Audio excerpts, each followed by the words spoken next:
خبروں کے پہلے نشریے کے ساتھ میں ہوں عبید طاہر. پیش خدمت ہیں اس وقت کی اہم سرخیاں. صاحب سمو امیر شیخ تمیم بن حمد آل ثانی کے ساتھ مسلم علماء کے عالمی اتحاد کے صدر اور برطانوی پارلیمان کے ایک وفد نے الگ الگ ملاقات کی.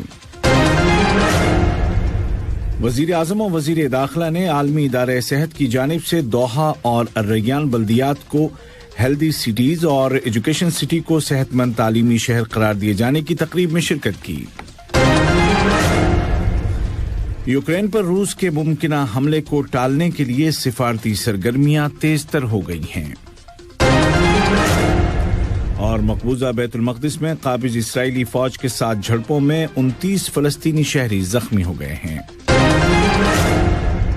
اور اب پیش خدمت ہے اردو ریڈیو قطر FM 107 سے آج کا پہلا مفصل نشریہ.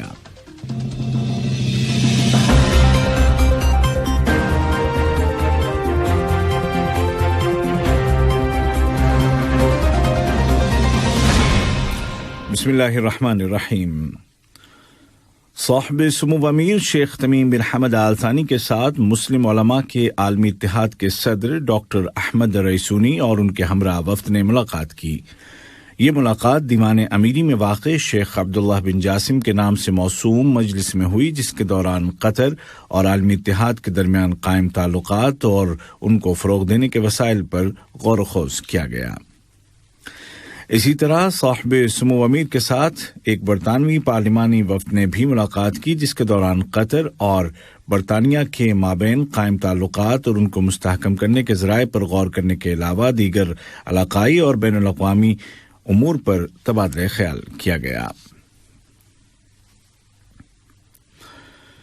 صاحب سمو امیر شیخ تمیم بن حمد آل ثانی نے جناب فرینک والٹر اسٹائنمائر کو جرمنی کا دوبارہ صدر منتخب ہونے کے موقع پر مبارکباد پیش کی. نائب امیر شیخ عبداللہ بن حمد آل ثانی نے بھی اسی مناسبت سے جرمن صدر کو تہنیت کا برقی پیغام ارسال کیا. وزیر اعظم و وزیر داخلہ شیخ خالد بن خلیفہ بن عبدالعزیز آل ثانی نے WHO یا ورلڈ ہیلتھ آرگنائزیشن کی جانب سے الدوحہ اور الریان بلدیات کو صحت مند شہر اور قطر فاؤنڈیشن کے ماتحت ایجوکیشن سٹی کو صحت مند تعلیمی شہر قرار دیے جانے کی تقریب میں شرکت کی. یہ تقریب وزارت صحت نے وزارت بلدیات اور قطر فاؤنڈیشن کے تعاون سے مشیرب ایریے میں منعقد کی، جس میں متعدد شیوخ، وزراء، مڈل ایسٹ کے لیے WHO کے ریجنل ڈائریکٹر اور وزارت صحت، وزارت بلدیات اور قطر فاؤنڈیشن کے اعلی حکام نے حصہ لیا. وزیر اعظم و وزیر داخلہ شیخ خالد بن خلیفہ بن عبدالعزیز آل ثانی نے اس موقع پر کہا کہ WHO کی جانب سے دوحہ اور الریان بلدیات اور ایجوکیشن سٹی کو صحت مند شہر قرار دیا جانا ایک کامیابی ہے جس پر ہمیں فخر ہے، اور یہ حکومت کی جانب سے اس کے تمام پروگراموں میں صحت کے عالمی معیاروں کو قائم رکھنے کی پالیسی کا ثمرہ ہے. شورا کونسل کے اسپیکر جناب حسن بن عبداللہ الغانم کے ساتھ برطانوی پارلیمنٹ میں قطر کے حوالے سے تمام پارٹیوں کے مشترکہ گروپ کے صدر جناب ایلون کیرنس اور ان کے ہمراہ وفد کے اراکین نے ملاقات کی، جس کے دوران دونوں ملکوں کے آپسی تعلقات اور قطری شورا کونسل اور برطانوی پارلیمان کے فرینڈشپ گروپس کے درمیان تعلقات کو فروغ دینے کے طریقوں اور وسائل کا جائزہ لیا گیا. وزیر تجارت اور صنعت شیخ محمد بن حمد بن قاسم آل ثانی کے ساتھ جناب ایلون کیرنس کی قیادت میں برطانیہ کے پارلیمانی وفد نے ملاقات کی.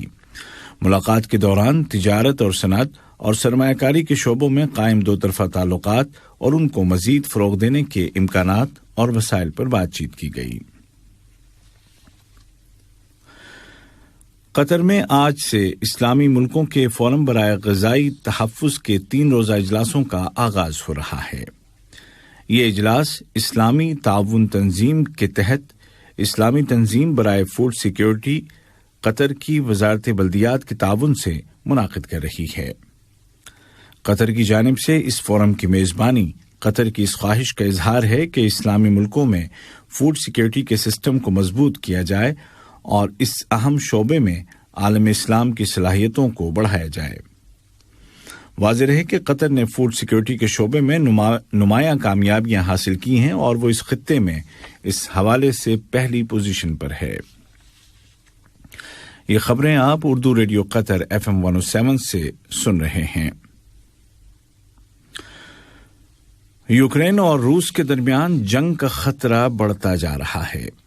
روس نے اپنی خطرناک ترین سب میرین یا آبدوز کو تعینات کر دیا ہے، جبکہ یوکرین کو امریکہ کی جانب سے اسٹنگز میزائل فراہم کر دیے گئے ہیں۔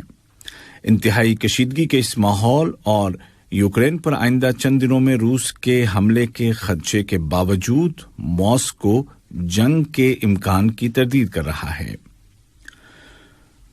دوسری جانب روس بلیک سی میں اپنے بحری بیڑے اکٹھے کر رہا ہے۔ امریکہ نے روس کو خبردار کیا ہے کہ وہ یوکرین پر حملے کے بہانے تلاش نہ کرے۔ ادھر ممکنہ جنگ کو ٹالنے کے لیے سفارتی سرگرمیاں بھی تیز تر ہو گئی ہیں اور اعلیٰ سطح پر ٹیلی فونک رابطے کیے جا رہے ہیں۔ اس حوالے سے امریکی صدر جو بائیڈن اور یوکرین کے صدر ولادیمیر زیلنسکی کے درمیان تازہ ترین ٹیلی فونک بات چیت کے دوران دونوں لیڈروں نے اس امر پر اتفاق کیا ہے کہ سفارتکاری اور ڈیٹرنس کی پالیسی پر ہی عمل کیا جائے گا۔ البتہ امریکی صدر نے کہا کہ حملے کی صورت میں امریکہ اپنے حلیف ملکوں کے ساتھ مل کر فوری اور فیصلہ کن جوابی کارروائی کرے گا۔ جرمنی کے صدر فرینک والٹر اسٹائنمائر نے بھی کہا ہے کہ یورپ میں جنگ کے خطرے کی تمام تر ذمہ داری ماسکو پر عائد ہوگی۔ فلسطین کے شہر مقبوضہ بیت المقدس کے مشرقی حصے میں واقع کالونی حی الشیخ جراح میں اسرائیل کے قابض دستوں کے ساتھ جھڑپوں میں 29 فلسطینی شہری زخمی ہو گئے۔ قابض دستوں کی جارحیت اس علاقے میں جاری ہے اور انہوں نے حی الشیخ جراح نامی اس کالونی تک جانے والے مغربی راستے کو لوہے کی رکاوٹیں کھڑی کر کے بند کر دیا ہے اور سالم فیملی کے گھر کے آس پاس موجود ان کے ساتھ یکجہتی کے اظہار کے لیے آنے والے لوگوں کو بھی وہاں سے نکال دیا ہے۔ قابض فوج نے سالم فیملی کے گھر کے آس پاس کے پورے علاقے کو یہودی آباد کاروں اور کینیسٹ کے شدت پسند ممبر اتمار بن غفیر کے لیے خالی کروا دیا ہے۔ اسرائیلی فوج نے علاقے کے مکینوں اور سولیڈیرٹی کے لیے آنے والوں پر ربر کی گولیاں چلائیں اور آنسو گیس کے گولے پھینکے اور 7 افراد کو گرفتار کر لیا۔ واضح رہے کہ حی الشیخ جراح نامی اس کالونی میں رہنے والے فلسطینی خاندانوں کو گزشتہ 1 سال سے یہ خطرہ ہے کہ ان کو یہاں یہودی بستی بسانے کے لیے اس جگہ سے نکال دیا جائے گا۔ تیونس کے صدر جناب قیس سعید نے ایک نئی عبوری عدلیہ سپریم کونسل تشکیل دینے کا فیصلہ کیا ہے جو فوری طور پر موجودہ سپریم کونسل کی جگہ کام کرنا شروع کر دے گی۔ النہضہ پارٹی اور دیگر اپوزیشن عناصر نے عوام سے اپیل کی ہے کہ وہ صدر کی ان پالیسیوں کے خلاف مظاہرے کریں۔ اس سے قبل عدلیہ کی سپریم کونسل نے صدر قیس سعید کے فیصلے کو غیر قانونی قرار دے کر مسترد کر دیا تھا۔ لیبیا کے لیے اقوام متحدہ کے سیکریٹری جنرل کی خصوصی مشیر محترمہ اسٹیفنی ولیمز نے متحدہ قومی حکومت کے سربراہ جناب عبدالحمید الدبیبہ اور پارلیمنٹ کی جانب سے نامزد کیے گئے وزیر اعظم جناب فتحی باشاغا کے ساتھ الگ الگ ملاقات کی ہے۔ مس ولیمز نے کہا کہ دونوں ملاقاتوں میں انہوں نے زور دے کر کہا ہے کہ بہر صورت لیبیا کے امن و استحکام اور سالمیت کے لیے حالات کو پرسکون رکھا جائے اور پہلی فرصت میں شفاف اور آزاد الیکشن کروایا جائے۔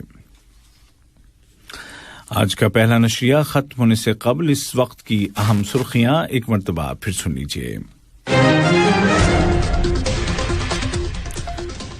صاحب سمو امیر شیخ تمیم بن حمد آل ثانی کے ساتھ مسلم علماء کے عالمی اتحاد کے صدر اور برطانوی پارلیمان کے ایک وفد نے الگ الگ ملاقات کی۔ وزیر اعظم و وزیر داخلہ نے عالمی ادارہ صحت کی جانب سے دوحہ اور ریان بلدیات کو ہیلدی سٹیز اور ایجوکیشن سٹی کو صحت مند تعلیمی شہر قرار دیے جانے کی تقریب میں شرکت کی۔